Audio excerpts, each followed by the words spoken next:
Hello বন্ধুরা, তোমাদেরকে সবাইকে হ্যাপি হোলি। আজকে হ্যাপি হোলি উপলক্ষে আজকে আমি বানাবো এই যে সুপারি আজকে রান্না করব। সুপারি তো তোমরা সবাই খেতে খুব ভালোবাসো, তো সুপারির একটা আমি আজকে রেসিপি বানাবো। এই যে সুপারির যে ভিতরে যে একদম কচি জ্বালা যে সেগুলো থাকে বাদাগুলা, আমি সেগুলো নিয়ে আসছি। তো ওইগুলো আমি ভাঙতেছি। দেখো, আজকে আমি এই সুপারির যে কচি সুপারিগুলো যে আছে এগুলোর আমি আজকে বড়া বানাবো। তো সেই জন্য আমি এগুলো ভেঙে নিয়েছি, আর এখানে কুচি কুচি করে পাতলা পাতলা করে পেঁয়াজ কেটে নিয়েছি।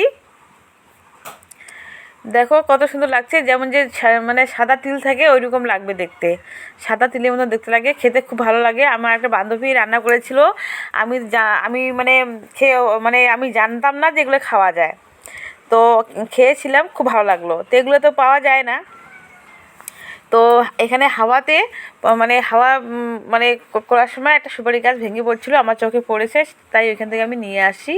তো লাইনের লোকগুলো ছিল ওইখানে কারেন্টের, তো দাদাগুলো হেল্প করছে, ওরা আমাকে কেটে দিল, তো আমি নিয়ে আসলাম। তো এখানে আমি দিচ্ছি রসুন বাটা আর হচ্ছে কাঁচা লঙ্কা বাটা, পেঁয়াজ, নুন, হলুদ দিয়ে সবগুলো দিয়ে আমি মাখবো। তারপরে দিয়ে দিচ্ছি একটুখানি গুঁড়া লঙ্কা,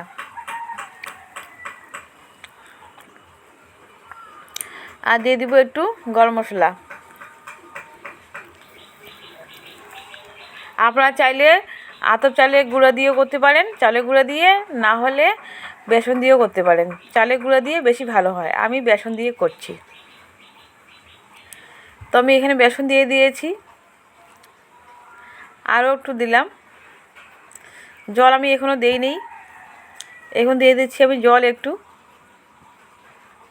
তো যখন এগুলো মাখা হবে নিজের থেকে ভাঙবে আর কি, জ্বালা তো খুব কচি, ভেঙে যাবে এটা। আর বড়াটা খেতে খুব ভালো লাগে, গরম গরম বড়া চা দিয়েও ভালো লাগে, ভাত দিয়েও ভালো লাগে।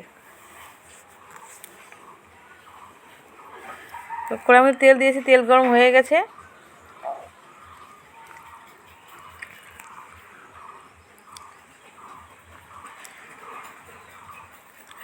তো বন্ধুরা দেখো, বড়া ভাজা কত সুন্দর লাগছে দেখতে।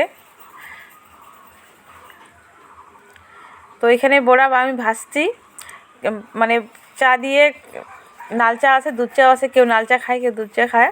তো আমার একটা দাদা আসে, তো দেখো বন্ধুরা ভাজতে ভাজতে শেষ হয়ে গেছে, এখানেও শেষ, কড়াইতেও শেষ, শেষ হয়ে গেছে, নাই আর।